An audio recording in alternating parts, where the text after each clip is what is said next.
Ryan, I gotta say, man, the ice bath, solid. Yeah. Yeah. Like that was the perfect way to start the morning. It's a good kickoff. Absolutely. And I know when I get out of the ice bath, man, I feel like just clarity of mind in the morning. It was awesome. So I appreciate you setting that up this morning. Absolutely, man. How was your week? It was good. Yeah? It was good. Yeah. Worked hard last week. Yeah. But yeah, big sod job? Yeah, big sod job. Did some concrete and just pulled some long hours on Thursday and Friday, but got it done. Awesome. Good deal. Yeah. And we have some awesome, exciting news this week. You want to go ahead and share that? Yeah, so we're officially sponsored. Yeah. Yeah.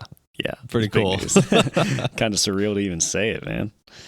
What are we? This is episode 3, and we're sponsored. Yeah, so we are sponsored now by a company called Sofsocs. They're more than just a company. They're friends of ours. They're a veteran-owned company, and as the name implies, they are socks, a sock company. Mm-hmm. If you guys have ever seen toe socks, that's what they make too, is these toe socks. They're a little bit different than some of the other ones on the market, though. They're a little tighter and more form-fitting. They've got some extra elasticity around the arch of your foot and some grippy extra padding, I guess you could call it, on the heel. It helps prevent blisters and encourage your foot to really spread out like it's supposed to naturally do. I love them. I've been wearing them for a while. I've known these people for a few months now and been wearing soft socks for a minute on a lot of my runs and even working daily. So I'm thrilled. Yeah. Ryan hooked me up with a pair and tried them with the sponsorship and everything. It was super great, man. Like I went on a 6-mile run yesterday actually on them, and I just loved how I've got a little bit of plantar fasciitis that's starting, and I've been kind of nursing, and the compression on the arch of your foot just feels great. Yeah. And I think other companies and other socks, they're softer and they kind of almost move in the shoe as you run. This kind of becomes part of your foot. So you get the blister protection, but it's also not like moving like other sock companies do. Yeah. So I love as how your foot shifts around the shoe, the sock doesn't slide with the shoe. It slides with your foot. Right. So when you come in on your forefoot strike, it just you don't feel your foot slide in the shoe quite as much. Yeah. So that's fantastic. I love that. And then I wear the short sock version, and that's what you're talking about with with running. But they make a long sock too, which you got some of those for your job, right? Yeah. So they have some black edition ones. I'm a firefighter, as if you guys listened to the first episode in our bio, firefighter, and we actually had a very, very large brush fire, and I was in boots and wildland gear for 5-6 hours running back and forth to catch water and whatnot. But I wore those socks and those boots, and most of the time I've got some hot spots because the boots aren't really designed for like your foot. They're not running boots? They're not running boots. And I came back from that and my feet felt awesome. So typically in boots that long you get some sort of blister or blisters. a hot spot of some sort. But this time? Nothing. I'm very, very impressed with them. I have not been wearing them quite as long as Ryan has, but I've been very impressed with that. So Sofsocs, local company here, they've been good to us, and we're super excited to bring them on for sponsorship. Yeah. And to be fair, they are sponsoring us, but there was no stipulation that we have to say nice things about their socks. These are our honest and real feelings on them. Yep. They really are good socks, and they work very, very well. I actually went through my drawer yesterday and threw away a bunch of socks that I'm not going to wear anymore because I like them that much. So I think I have like 7 pairs of soft socks now, so I've got one for every day. Awesome. Yeah, so check them out. You can find them at sofsocs.com. Yep. The spelling is SOFSOCS.com. And they're also on Instagram as well. And if you follow us on Instagram, we follow them, so you can find them through that as well. So, yes. But yeah, man. So let's big news. Dive in. We're at the Suffer Up podcast, episode 3. You want to spearhead us on our topic today? All right. So yeah, we are going to kick off today talking about hearing the call and taking action, as well as the nerves and maybe anxiety that comes with taking action sometimes. It's not always easy, but that's sometimes the purpose of it. Yes. So, for instance, starting this podcast, Nate and I both felt called. I won't speak for you, but for me personally, I've felt called to do something like this for a while now, to share experiences and thoughts that I have with others that might help them in some way, shape, or form. I didn't really know what it looked like as far as, am I supposed to lead a group at church? Am I supposed to start a YouTube channel, podcast, whatever it may be? Am I supposed to write a book? And maybe all of those things will happen one day, but I just knew that I was called to do something. And when you and I met and we started talking about this, that's why I brought it up, is because I got the sense that you felt the same calling and the same desire to help others beyond just the people immediately around you. Yeah, and to your point, I think that a lot of times when you're not ready for something, things don't really just fall in your lap like this did. And it's a process. Not saying that we're anything special at all, but it's a process of refining yourself to a point where, okay, you've had the experiences, you've had the challenges, you've had the self-development to a point now where it's like, okay, we can share this now because we have personally taken on a lot of these things and developed them in our mind and our spirit and our body. And now we can share some of those things with people. And I know from personal experience as well, having been part of other church leadership roles and whatnot, leading small groups and stuff, that you learn more about yourself through things like this than you do other people that are listening. Yeah. And you don't know what you say, how it will impact other people. Absolutely. Yeah, I think they say that you don't truly know something until you teach it. Yep. So, you may have thought that you learned something, but until you try and explain it to somebody else, that's when you really find out if you know it or not. Yeah. And to your point there, it's also been said that, God doesn't give you more than you can handle. Yeah. So, yeah, we probably weren't ready when we first started feeling convicted to do something like this. It has been a journey to get here, and it's still a journey. We're going to stay on this journey ourselves and continue to grow and get better at podcasting and teaching and just sharing things in general. So, yeah, we would definitely both share that same desire for more, I guess you would call it. Some people think of more as, I want to get more money, or I want a bigger house, or this or that, in a worldly sense. But I've always felt like I was called for more, and in the sense of helping people. There's more ways that I can help. There's more ways that I can be of service other than just being a rescue swimmer or a firefighter, or whatever physical way you can. There's more to it. So that's what got us here, I think, is that calling. But answering that call wasn't necessarily easy. Like you said, it was a journey, and we had to be prepared for it. But even when you are prepared, still just taking that first step, and doing the thing, is hard. I'll speak on that just real quick.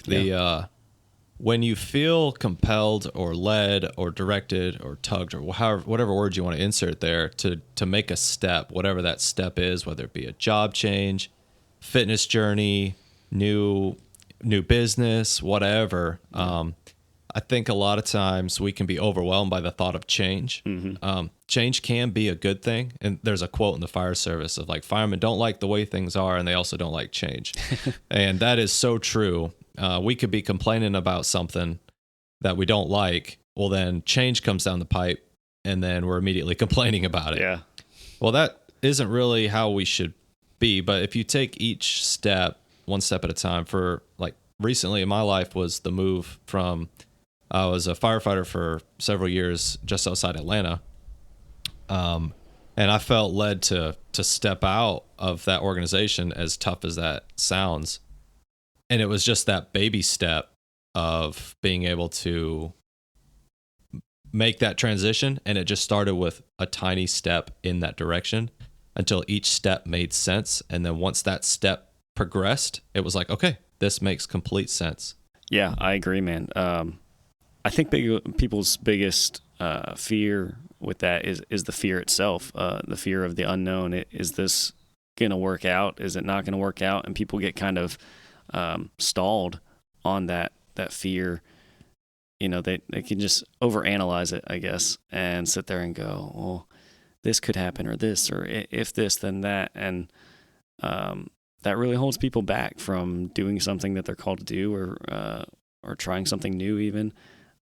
So how you get past that is really, I think, what people need to figure out. And that could be different for everybody. But back to what you said of just taking that first step, that's generally the right thing to do. Just take the first step and kind of feel it out. It may work out great, may not, but you'll never know until you take that first step. Everything before that is just speculation. Yeah. But yeah, you have to take that action.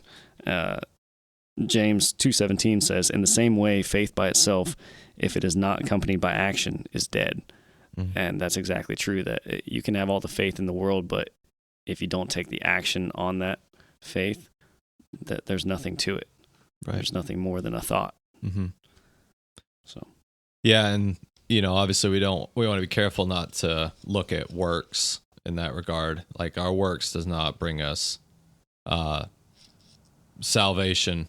True. However, our faith is obviously acting upon what Scripture tells us to do.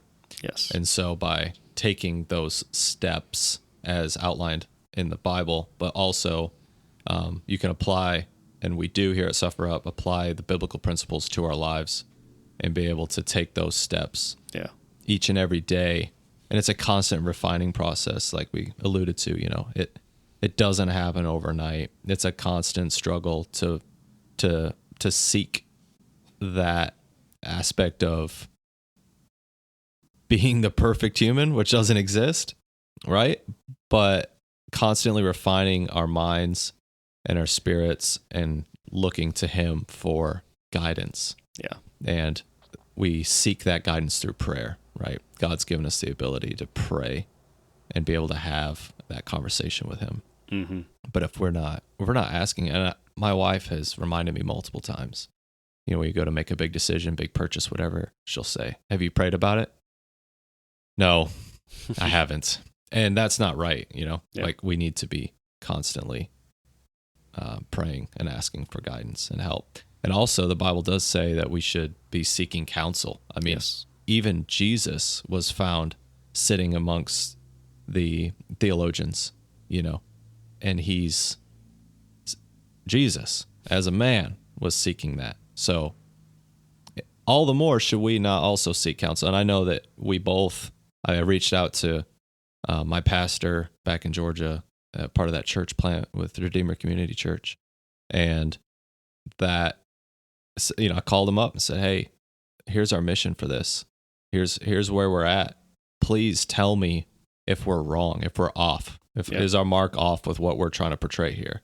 And they were very honest with us, and they supported what we're doing. But yeah, it's seek advice, ask people for help, and it's okay to ask for that help. You should be praying and seeking advice from God first, and then seeking it from others who have done this before and know more than you and are farther along in this journey of life. Yeah. But the final step is the same regardless, and that's take action. Yeah. That doesn't mean that you dive off head first into everything. Like Nate just said, seek counsel, do the legwork ahead of time.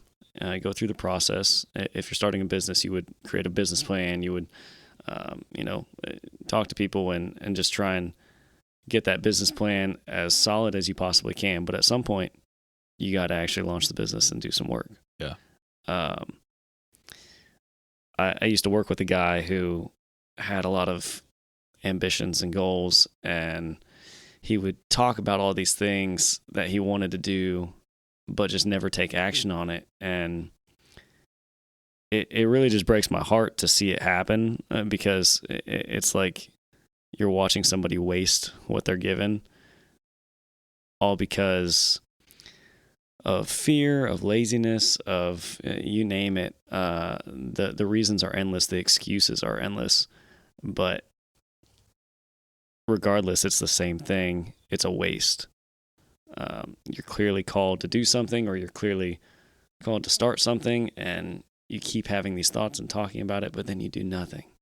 And it's not fun to watch, and I'm sure it's not fun to be the person living that either. But the only person that can change it is that person that is, not taking the action. No, they're the only ones that can do it. So like if you got this guy that has this idea, it's just an idea, right? So the concept, like we dream a lot, but what does it look like when somebody's like, man, I would love to do this, or I wish I could do this? And we could wish all we want, right? But like, what does it look like for somebody to say, I want to start a podcast, or I want to be a firefighter, or I want to be a rescue swimmer, or I want to be a business owner, whatever facet you want to put in there? Like, what does that look like for somebody that wants to just do it? So that goes, the first action would be seeking counsel. Yeah. It would be talking to somebody, maybe somebody who's done it before, or somebody who just knows because they've been around it. And so you seek counsel first. You ask them, hey, how do I go about this? If I know nothing about it, what's my first step? What should it be? Not asking you to do it for me. I just need the knowledge. Okay, you do that. You check that box. Well, now you just do the thing. Yeah. If they said make a business plan, you make a business plan. If they said create a Instagram and Facebook and these accounts and a mission statement and launch your mission, then you do those things.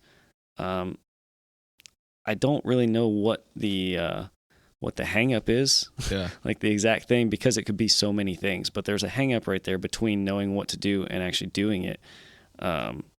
That, like I said, the excuses are endless. It could be fear. It could be claiming that you don't know. I'm bad for procrastinating things. Mm-hmm. So if it were up to my natural self, I would probably just sit there and overanalyze it, and I gotta do more research. I gotta talk to more people. I gotta do this, gotta do that, and never actually take the step. So what I try and do personally that helps me a lot is I seek counsel, I do some research, I figure out what that first step is, and then I do dive in at that point. You got to dive off at some point and do the first thing. And that first thing, I would suggest figure out what the thing that scares you the most is, and do that first. Yeah. If it's talking into a camera, make a video. Mm-hmm. Make a video and post it. Oh yeah. Pressing that post button is going to be terrifying. Recording the video might be terrifying. You might have to do it 10 times. We have. Yeah. We've done that a couple of times. Spend some time behind the computer editing. Yeah. You might need to find a friend who's really good at editing. Thanks, Nate. Yeah, no. I'm learning as I go here. Yeah, well, better at editing than me. Point being, it's going to be trial and error, but the thing that scares you the most is probably the thing that you should start with first, because once you can get past that, if that's what scared you the most, man, then the next thing should be easier. Yeah. And the next thing should be easier. I also think too, I know, I shouldn't say think. People are scared of what other people think. Oh, absolutely. You know what I mean? Like, we live in a world where obviously social media and everything, which is a great tool, but it can also have its downfalls. But we live in a world where people are constantly self-evaluating themselves. Yeah. And comparing themselves to others. Yeah. Yeah. Keeping up with the Joneses. Seriously. And I think that's a big problem with the desire for more in the first place. Mm-hmm. Like I alluded to earlier, that the desire for more worldly things isn't what we're talking about when we say that we felt called for more. Those worldly things, they're just worldly. They're not going to get you anywhere, and they may not have the best intentions behind them in the first place. So that goes back to the first step of seeking counsel. Seek counsel from the Lord in prayer, seek counsel from others, and figure out if the thing that you're desiring is really,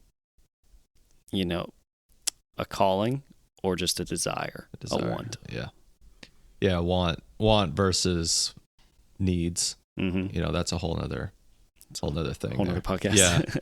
But yeah, in a world though, where we are constantly inundated with stimulus, with social media and input. Yeah. I don't think it's normal for people to have, like, our brains are not designed to be constantly evaluated.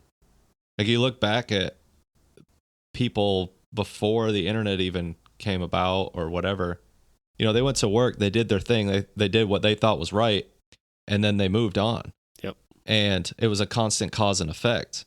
But if I say all this to say, if whatever it is that you're facing right now that you think you need to get out of a job, I promise you, if you leave that job will continue without you. 100%. You might be an asset to that company, but you are replaceable, and that place will continue to do whatever needs to be done. And so quit worrying about what people think and do what's right. Do what is right every single day, and don't worry about it. I mean, we've already had some negative people speak about what we're talking about, but for me, that's energy. It's fuel, man. It's fuel. Like, okay, so you don't like what we have to say. Sorry? No, not I'm sorry. You know? You're welcome. That means that we're saying the right thing. And if you're rubbing against the grain a little bit, you're probably doing something right. It's uncomfortable. Yeah. Like, quit being comfortable. Growth is uncomfortable. Yeah. The truth is uncomfortable sometimes. Like, you cannot grow without being uncomfortable. Yep. Physically. I mean, kids, when they're going through growth spurts and stuff, they get some growing pains. That's a real thing. Yeah. I mean, and that carries on in your adult life and in every aspect. Everything that is good that you will learn from and grow from, I'd say almost all of it is uncomfortable to a certain extent. Some things more than others, but there's a sense of discomfort with every bit of it. Yep. That's how you grow. If you stay in the comfort zone forever, you're never going to learn anything new or do anything new or try anything new. Yeah. In a world of convenience. We live in a world of convenience. Like, I have my phone sitting right in front of me, and if I need to know something, I can access my phone. Yep. I don't need to go pull out an encyclopedia and look it up. Yeah. Oh, I don't have that volume. Oh, I have to go to the library to go figure out what I need to find out. Yeah. You know? And now not only like you can type it in your phone, but with AI and stuff, you could talk to your phone and it might just tell you whatever you want to know. So it's literally, the world is making us apathetic and lazy. I mean, that's a really deep topic, but if we rely, although they're great tools, if we rely on those things to make our lives, quote, easy, what are we gaining from that? There's little to no growth there whatsoever. Yeah, there's a time and a place for some of that. But I would say overall, that's like the whole story behind our mission and our name of Suffer Up. I mean, you have to choose to do those things that make you suffer or struggle a little bit, because there might be an easier way to do something, but are you going to grow and learn from that? Probably not. So let's choose to do the hard thing, choose to do the uncomfortable. There's some science-backed stuff with that. I'm not going to claim to be an expert on this. However, there's a portion of your brain called the midcingular cortex that when you do something that you don't want to do, like you don't want to get in the ice bath, you don't want to wake up early, you don't want to go run, you don't want to go to work, whatever. Insert whatever task it is that you don't want to do, right? And then you go and you force yourself to do said task, whatever that is. That portion of your brain grows. So that portion of the brain for somebody who might be extremely overweight or just excessively lazy, whatever the case is, that portion of the brain is very small. Well, then the people who force themselves into those environments choose to do hard things physically, mentally, whatever. Whatever it is. Right. So then when you're faced, that portion of your brain also helps so that when you are faced with a stressor, whatever that may be, you insert whatever stressor you want. When that portion of your brain is activated, you now are able to properly process, and handle that situation. So in the fire service, I correlate this to a lot of the new guys of like training your mind, which is getting into a whole nother topic, but like talking about it briefly, if you can train your mind in the good times to be able to process those things and like put yourself slightly in an uncomfortable situation, whatever that may be, you're only going to benefit and prepare yourself for that future event because it's coming. Absolutely. It's going to come, whatever it may be. And so if you don't train yourself properly in that way, then you're not equipping yourself with the tools needed for later. Yeah. I mean, that's the same for any level of training in any aspect. I mean, if you want to get bigger in muscles, you go to the gym and you train. Yeah. All you're doing is applying stress to certain parts of your body to promote growth. But you're not in a stressful environment necessarily. Like, you don't need to lift this much weight off your chest because it's about to crush you. Right. You're applying that stress voluntarily. Mm-hmm. And that's the same thing you're doing with an ice bath or something like that. You're applying a mental stress in that regards, where your muscles aren't hurting. You're just cold. Yeah. Which, yes, is a physical thing, but it's more of a mental stressor. And you're applying that to your body to grow. It's the same thing. And yeah, that the midcingulate cortex is an incredible study that they've done on this and found this. The Huberman Lab podcast does a really That's interesting. Actually what I'm referencing. Yeah, he does a really interesting podcast talking about that. I think with David Goggins too. Mm-hmm. But they talk about that. So yeah, doing hard things literally grows your brain. Yeah, that is incredible. You know, you don't have to go to college. You just got to do hard things. Mm-hmm. And then when you're faced with doing those things like that, like he talks about, and applying it to us, just plain old Nate and Ryan, it's, you are faced with whatever, you know, for me in my job, you know, having been burned before in a house fire, when now I know where that point is, where it's like, okay, this is too hot. I have to do something different, you know? And so because I've been there, I've experienced that, I now know, okay, this is about the limit that my body can actually, like, scientifically and physically take without getting burned, right? Like, there is a threshold there. But now I'm like, okay, I know where I'm at. I've been here before. I can handle this. I know what this feels like, and I know that I need to make a change. Whereas, you know, that first time, it's like, what is this? What's happening? You know? And so that was learned through experience. But at some point in your career, you'll be able to promote a training environment that teaches people that same thing. You're going to get the opportunity later on in your career, I guarantee it, to put junior guys in a scenario where they could potentially get burned. Mm-hmm. But that'll be the best learning that they can do because, yes, they could still get burned, but it would be a training environment. It would be not real world. You'd have safety measures in place and stuff like that. And that'd be the greatest lesson that they could learn would be through that stress in a safe training environment. Yeah. That's all we're advocating for, is doing things that are stressful, that are hard, but in a safe manner with the proper safety precautions in place. You know, I know we're not going to get hypothermia sitting in an ice bath. Right. Whereas if you fall into the ice while you're ice fishing or something, that, you know, that could be extremely dangerous. Sure, there's still physical benefits from it, I'm sure, but totally different scenario there. Mm-hmm. Yeah. But yeah, it's all refining, man. It's just like one day at a time. I mean, but then, like, if you take that step, right? We decided we're gonna do this, whatever it is. You take that step, and then you take the next step and the baby step, right?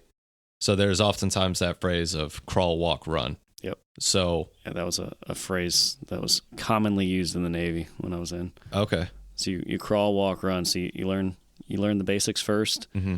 Then you move up a little bit from there, and then you're running with it. And they would do that with learning. They would do that with implementing what you learned. So you may learn how to be a rescue swimmer. So you learn the procedures. Now we're standing outside the pool performing these procedures. Then you get in the pool, and we perform the procedures. Now you're walking, the walk version. You know, you're in the water. And then the run version, they turn on the wave pool and the lights, or turn off the lights and add sound effects and everything to it. to make it more stressful. Now you're running with it. Yeah. And at some point, then you got to do the real thing, but that is as close as we can get in a training environment to doing the real thing without flying in a helicopter and doing it. Yeah, and I had a lieutenant in the fire service that implemented pretty much that same thing without using that crawl, walk, run. Yeah. But he was teaching me vertical vent operations, being able to cut a hole in a roof with fire underneath you and being able to allow the smoke and gases to come out of the roof, right? A lot of times you get up there and the roof is covered with smoke and you can't see. Yeah. So we did it training wise. I watched him cut. He showed me the cut patterns, and then he said, although I had done it before, this is a new lieutenant, he doesn't know me. Like, he doesn't know my capabilities. He doesn't know where I'm at. Yeah. And he said, we're going to train on it, and then you're going to watch me do it, and then you will do it. Yep. Essentially the same thing, right? Yeah. I mean, one step at a time. And then that's literally what happened on the first house fire we went to together. He actually beat me up the ladder because of it's a funny story, but he ended up getting up there first, and I watched him cut, and then I punched the holes, and then the next time, I'm sure he did it just like he told you. Exactly. Just like y'all trained on the ground. Yep. He was able to perform it under stress at that moment because of prior training. He has hundreds of reps doing it. Phenomenal lieutenant, and just is very, very good at his job.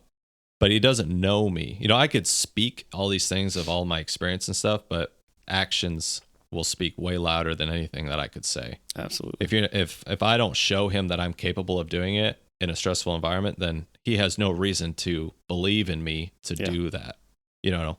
Or you could say that you know something, and he could ask you to demonstrate it even, and you do a good job at the fire station. Yeah. But when you get on scene under that stress, that's when it really matters, and you may crumble under that. So being able to put people in a stressful situation and see how they actually act, that's the action that they're looking for. That's the action that they want to see is, can you handle it when you need to? Mm-hmm. Yeah, and that we always say that bunker gear is a great equalizer. At least I say it. Yeah. I like to do gear workouts and stuff at the station. It's just a little jacket, man. Yeah. And you were a firefighter, weren't you, for a little while? I was for about 6 months, and I was a junior firefighter for a couple years. So you put the stuff on. I wore the gear. So, but yeah, like, gear's a great equalizer. I've had some amazing athletes come through the firehouse, and whenever I don't know somebody, I try to get them out there and do a crazy workout and break them down and kind of watch them suffer through it and watch their mind process the stress that they're experiencing. When they're hot, their breathing goes up, and your heart rate doesn't really go back down. It just stays up, and being able to process mentally to calm your heart rate down or bring your heart rate down to be able to continue putting forth effort or output. But there's some dudes that they can bench more than me, they can squat more than me, and I'm not a specimen by any means, but because I've had time in that gear and in that stress, I can continue to process that through a lot of times I talk to myself, like, what are you doing, Nate? Like, let's go, But because of that constant progression of being exposed to that stimulus, it becomes easier.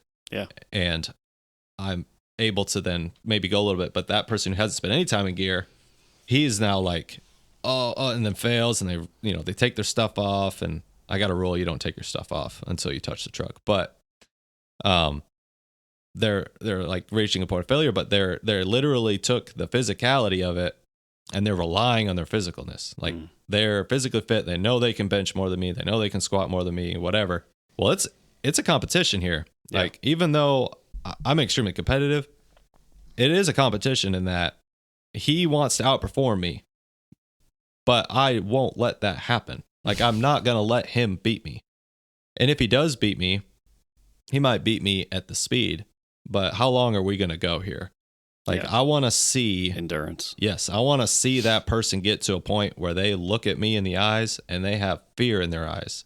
Okay. And then at that point, they are at a point where they're like, I don't think I can take anymore. And then I have this thing that I say where it's like, okay, we're going to bear crawl from here to the fence line. Yeah.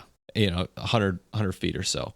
And they're like, I can't do it. I want to hear them say, I can't do it. Yeah. And then I want to help them see that they can do it. That's like what we say when we're running, like at some point the race actually begins. The gun goes off, but it doesn't actually start until that point right there, when you think to yourself, this is hard now. I'm really having to dig in to get through this. Yeah. That's when your race starts. That's when the growth starts. That's when the growth starts. Yeah. Yeah. Everything else, that was just warm up. It was. Everything else, it took everything else to get to that point. Yep. So it wasn't nothing. It wasn't wasted, but it takes all that to get to the growth. Yeah. And just circling back, so you're looking for them to take action initially, to get in the gear. They have to agree to do it, which is the hardest part. And I always tell them the hardest part is, hey man, the hardest part's putting your gear on. Yeah.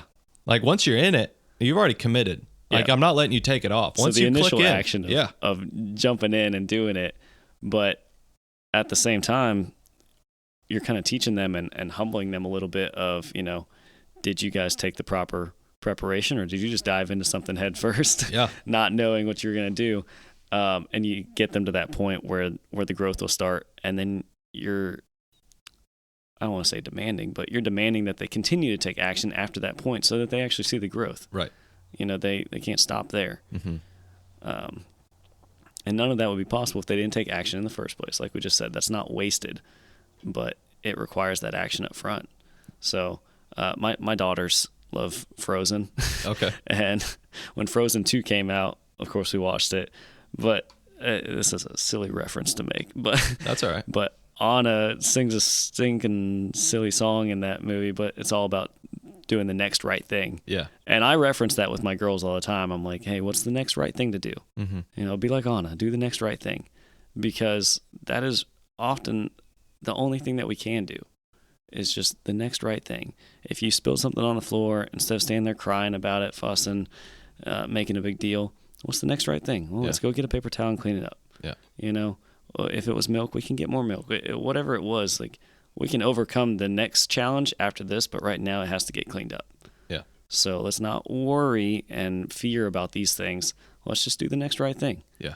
And I think that it's definitely admirable that you even get people to like get in their gear and do these things. Right. Because they're already initially overcoming that fear and worry of, oh man, I don't know if I can do a workout that's going to take an hour in my gear. Right. That's a lot. So, do you ever have somebody get to that point of, I can't do this, and they actually do give up and you can't get them past that? No. No? No. I've never had anybody that has done a gear workout with me. And my workouts, I don't want to say our workouts that our crew has come up with. They're not easy at all. Some are easier than others, and I try to gauge the workout based off of their fitness level. But I tell them, they get to a point where they're either wanting to take their stuff off or they panic, or we do a hot bottle swap and they can't do it. I force them, as much as I can force them, to work through whatever it is. I calm them down, I coach them, and I try to create an environment that's positive in that, like, and we're going to talk about this at the end here, is about failure. Like, what does failure look like? Yeah. But when they reach that point where they just can't, they don't think they can take anymore, I tell them at the beginning of the workout, when you get to that point and you look at me, and I'll know when you're there. Mm-hmm. When you're there, that's fine. I'm not going to let anything happen to you, but I'm going to now take you and I'm going to push you just a little bit more.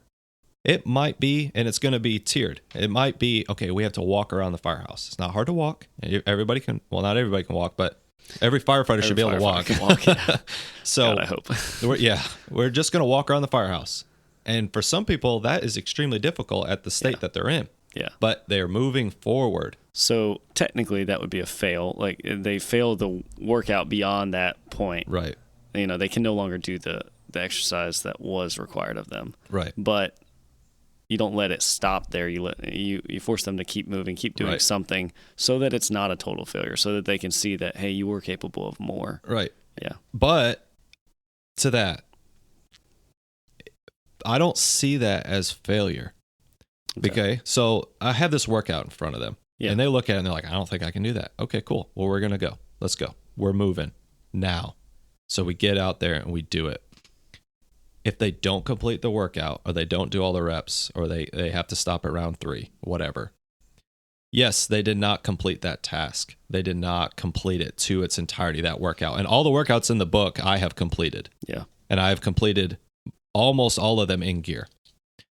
And so I know that they're obtainable, and I'm not a specimen. I just have like trained myself to get to that, like that mind part of it, to suffer through it. But I tell them at the end, I said, dude, you didn't fail. You put forth 100%. You've never been exposed to this. You've never done that. You've never challenged yourself to this point. And I've had people say, these are the hardest workouts in gear I've ever done. Yeah. And like, okay, well, that's a problem. But now you've now grown.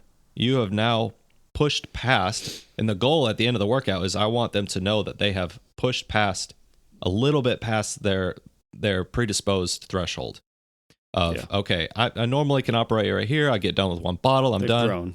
You've now grown. You have not failed because you put forth your effort. You put forth 100% of your effort. Yeah. If you didn't, then you need to tell yourself we're going back and we're doing more. Yeah. But the goal is you will put forth 100% effort. The next time we do this, you will succeed.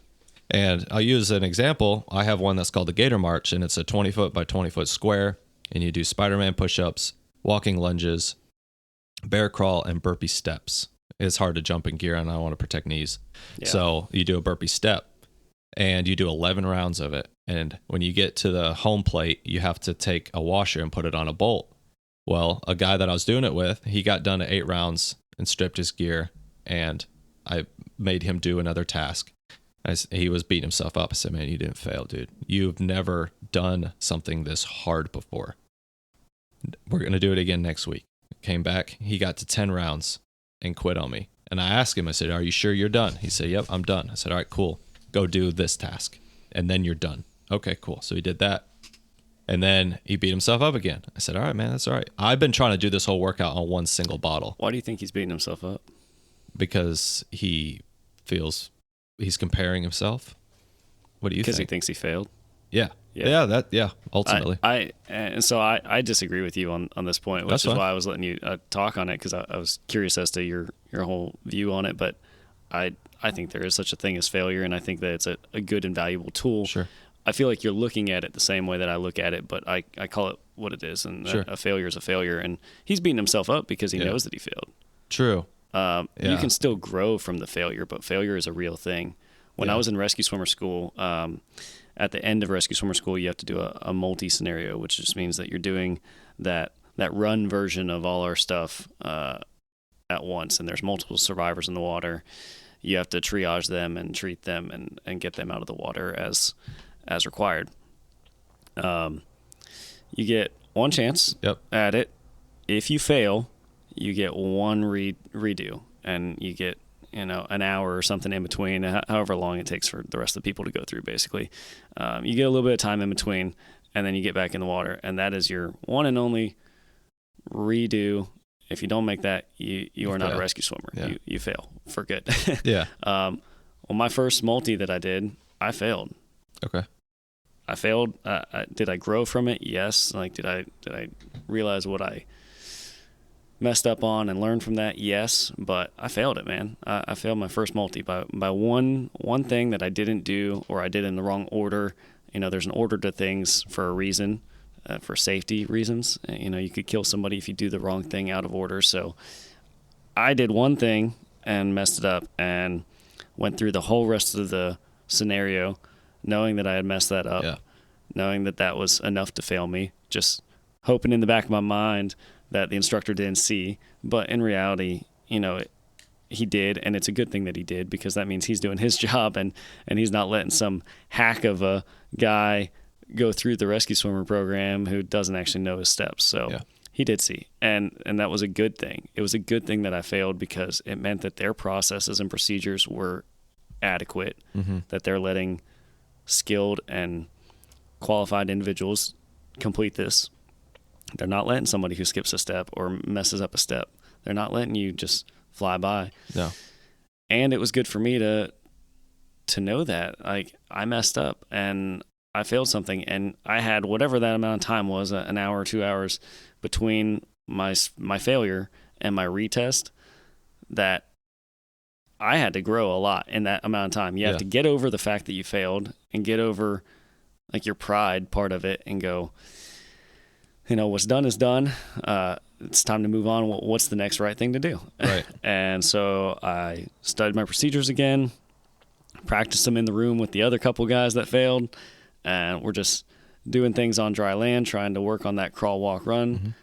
And when I went back out there, man, I aced it. I did it perfect. Awesome. Didn't screw it up at all. But I needed that initial failure to get to that point. In that 2-hour window or whatever it was, I grew a lot in that amount of time. And I wouldn't have been able to do that had I not failed first. Mm-hmm. So I believe in failure. I think it is a real thing. I think it is a valuable tool. Yeah. And something that you can grow from. But they say fail first and fail often, or fail forward. I don't know. There's a few different sayings out there about it, but they all mean the same thing, that failure is an important step in growth. And like the death by 5K, 50K that we did, if we wouldn't have made it through that, we would have failed. Sure. You would not have gotten the stupid little wooden coffin. So, yeah, right. Now, but you would have learned. 100%. Yeah. I will say this, though, in lieu of not backing, I am backing what I'm saying here, and disagreement is totally cool. Go for it, man. But I will say this, though, like when we're out in the back pad of the station, that is a training period. You see what I'm saying? I guess that's the key here is like, what do you define as failure? Right. In a training environment, is anything defined as a failure? No, unless you didn't learn. Right. If you learn nothing from it, then that's there a failure. If you learn something from it, that's then exactly what I was going to say. That's not a fail. Yes. But I think in some areas, a race, for instance, that's measurable. A win or a fail. I mean, like not a win, but you complete it or you fail. Right. So it depends on what you're doing. I'll agree with that. Yeah. So that's essentially what I'm trying to get at is, when we're on the back pad, that's the opportunities for growth. Yeah. Right. I want to see ultimately, yes. There's no failure there. Right. Ultimately, their mind and their body is failing. Mm-hmm. And so that's a process. Like they are failing to complete said task. Yes, that is ultimately a failure, but they didn't truly fail to a point where they're like, oh, I failed you. No, you didn't fail me. You just proved to me that you are capable of more. It is a failure if you just rip your stuff off and pretend to throw up in the bushes.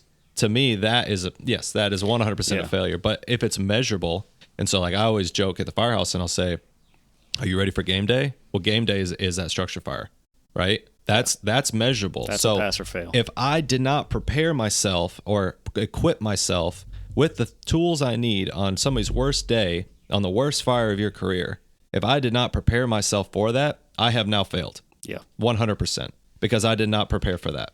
And we meet failures all the time on the job of like, well, we're such a diverse group of people that you can't prepare for everything. You just can't. And so, yes, I failed on game day.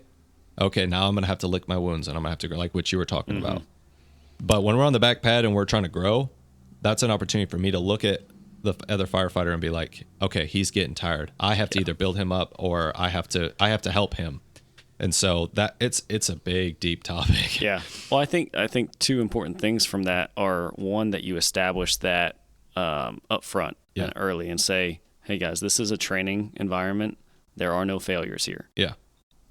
These are the expectations that we're going to do 10 rounds or however many rounds, but there are no failures here. I just ask that you give it your all and really push yourself and try and get through that. I think that would probably help with the guy beating himself up a little bit and just knowing like, hey, if you truly can say that you gave it your all and you tried as best as you could, you didn't fail. Yeah. In this environment.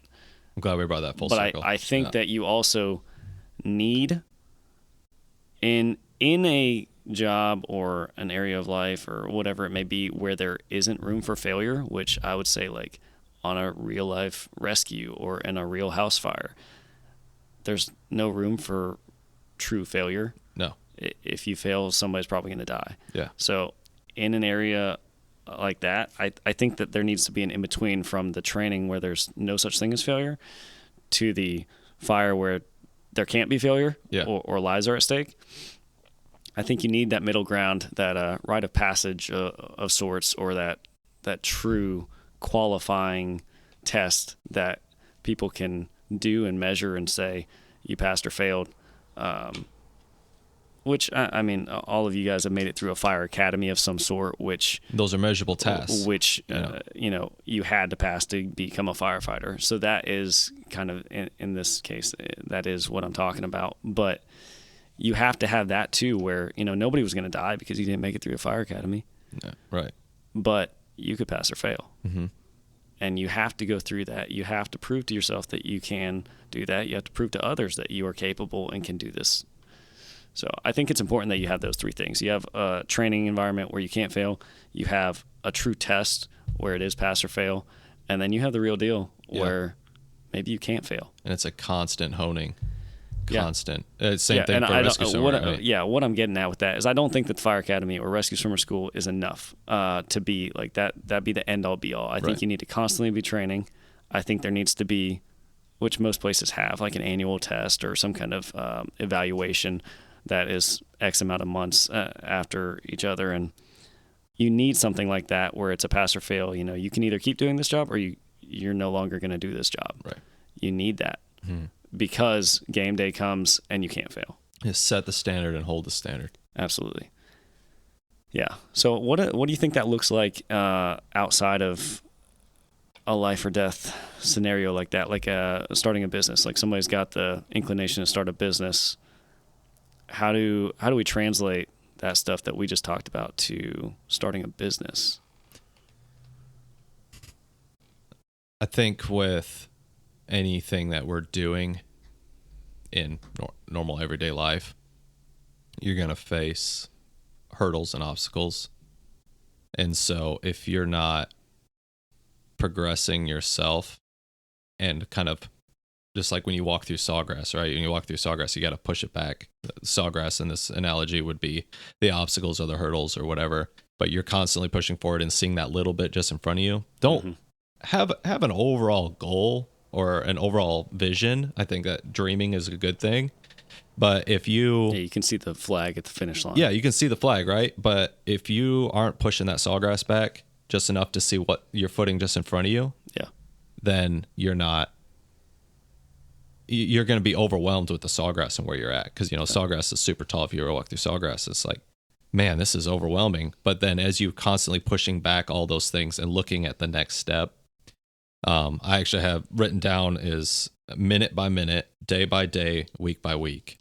Yeah. And so if the task seems way too big for you and you feel overwhelmed, anxiety's kicking in, you're worried about failure, all those things, minute by minute, look at what's right in front of you right now, this very second, and what are you doing with that time? And then once you get past that, okay, what do I have day by day? What is my task for today? What do I need to do? I need to set up an email. I need to get an LLC. I need to get business insurance, get the infrastructure laid out. And then once that's there, you're ready to rock and roll, dude. Yeah. You know what I mean? And now you can continue to live day by day. And then now your business is running, right? You've marketed, you've advertised, you've done this. Okay. Yes, I have some money tied up in this. All right. Day by day is done. Check. Now let's go week by week. Now I'm getting jobs coming in. Jobs are coming in. Okay, cool. We got Mr. Jones. Mr. Jones wants some sod laid or whatever. Okay, cool. I'm going to set that up for next week. I'm going to order my supplies. I'm going to make sure it's bidded correctly. I'm going to make sure I have the appropriate help, the appropriate tools, the right topsoil. I've done a pH test, all that stuff, and we have it ready to go for Mr. Jones. Now we're rocking and rolling week by week. And then once you're operating week by week, now you can look at year by year. And so like, okay, cool. This year we hit X amount of dollars. We're going to try to now strive for this. And we're going to make some adjustments and tweaks because we've learned, we've grown. We maybe failed on a job and we've learned through that. Or, I underbid that one. I took a hit. Okay, that's cool. Push it to the side. Push that sawgrass back. Now we're going to look at the next job. So that was a failure. If you lose money on a job, that's a fail. But that's one of those, well, it could be a learning failure or it could be worse. But that just doing the actions is how you're going to kind of train. That's the equivalent of your firefighter training at the station every day. You're doing jobs, you're putting in the reps of bidding jobs, trying to win bids, trying to actually complete the job on time and under budget and that kind of stuff. And those are pass or fail that probably aren't life or death. Right. But they are pass or fail in a sense that you could fail them, and it could be detrimental to your business as a whole. But it's not life or death though. It's not going to change the course of your life. I would equate like the no pass or fail to marketing, like door to door knocking. If you want to spread the word about something real quick, you can always go door to door. It's not the most glamorous, but that's how you're going to get in front of your community as fast as you possibly can. And there's no failure with that. Mm-mm. If somebody doesn't want what you're selling or doesn't want to hear what you have to say, okay, you move on. You learn from that. Don't worry about it. You take it to the next one and you move on. So you can always market as a training method and practice your elevator pitch, as they call it, where you're trying to sell yourself. You can always market all you want with no chance of failure. At the end of the day, if you didn't sign a single client or nobody wanted to hear anything you had to say, that wasn't a failure. That was a learning point. That whole day you can sit down and go, okay, what did I do today that I think didn't get me where I wanted to be? What could I try different tomorrow? Mm-hmm. And that a guy that I used to listen to a lot, he would say, try and be 1% better every day. Mm-hmm. So what can I do tomorrow to be 1% better? What did I learn from today that's going to make me 1% better tomorrow? Yeah. 1% doesn't seem like a lot, but over 365 days in the year, you're 365% better than you were. So if you just try and keep that same thought process of 1%, you don't have to do it all at once. You don't have to dive off head first, but you got to take that first action and try to make that 1%. Yeah. And once you make that first step and you make that first move, whether it be business, jobs, weight loss, whatever, it gets easier because then you're building momentum. Yeah. And you won't see change. And you're building change. resiliency. Yeah. You're training your body and your mind on how to handle these situations. You get told no enough times. The first time it makes you cry. Yeah. The second time it makes you sad still. And the third time maybe you're starting to get angry, but eventually you're going to figure out why they're telling you no, and you're going to change something. You're going to grow from that. Yeah. There it is. That's the whole point. Yeah. I think we both kind of drew some conclusions that we had unscripted. Yeah, completely. And I absolutely love the rabbit hole conversations out here in the shop. It's awesome. Yeah. I want to just also leave you guys with a passage of scripture kind of relating to what we're talking about in Philippians 4, chapter 4, verse 6 through 8. Be careful for nothing, but in everything by prayer and supplication. With thanksgiving, let your requests be made known unto God. And the peace of God, which passeth all understanding, shall keep your hearts and minds through Christ Jesus. Finally, brethren, in verse 8, whatsoever things are true, whatsoever things are honest, whatsoever things are just, whatsoever things are lovely, whatsoever things are of good report, if there be any virtue, and if there be any praise, think on these things. And I'll wrap it up in verse 9. Those things which ye have both learned and received and heard and seen in me, do. And the God of peace shall be with you. Think on the positive and move forward with whatever you have set in front of you. Yeah. Make sure that what you want is the right thing for the right reason. Yep. And when you know that, when you're sure of that, take action on it. Yep. Which is why we're sitting here talking into two microphones. Yep. With Suffer Up. That's it. Happy to be here, man. Yeah, man. Where can they find us, Nate? Yes. So we are launched on all the platforms here, and you can find us at Instagram at suffer_up, or you can just search us. We also have an email, sufferupmovement@gmail.com. We also have a LinkedIn and a YouTube channel and Facebook as well. Now we're developing things, so be patient with us as we navigate some of this social media aspects. It wasn't probably going to be new things every week. Yeah, we're just figuring it out. Exactly. But if you look in the description, you'll see a link to our link tree, and there will be a list of all of our platforms that you can find us, follow us, share with us. reach out to us. Email's great, Instagram's great, whatever. Just slide in the DMs and let us know what you guys are going through. We'd love to interact with you guys. If there's any local people, please feel free to reach out and just share with us what you have going on, and we'd love to help you in any way that we can, as that is our mission, to encourage and lead others to suffer with a purpose, striving to level up in life with an emphasis on spiritual, mental, and physical well-being. Today's been great, dude. Has been great. Thanks again to our new sponsors, Sofsocs. Check out our description for a discount code for Sofsocs too. You can go to sofsocs.com and get yourself some sweet toe socks. Yes. Yeah. All that will be linked in the description. Please subscribe to this so that we can try to have more people hear what we have to say and hopefully impact and change lives. Yep. Thank you, guys.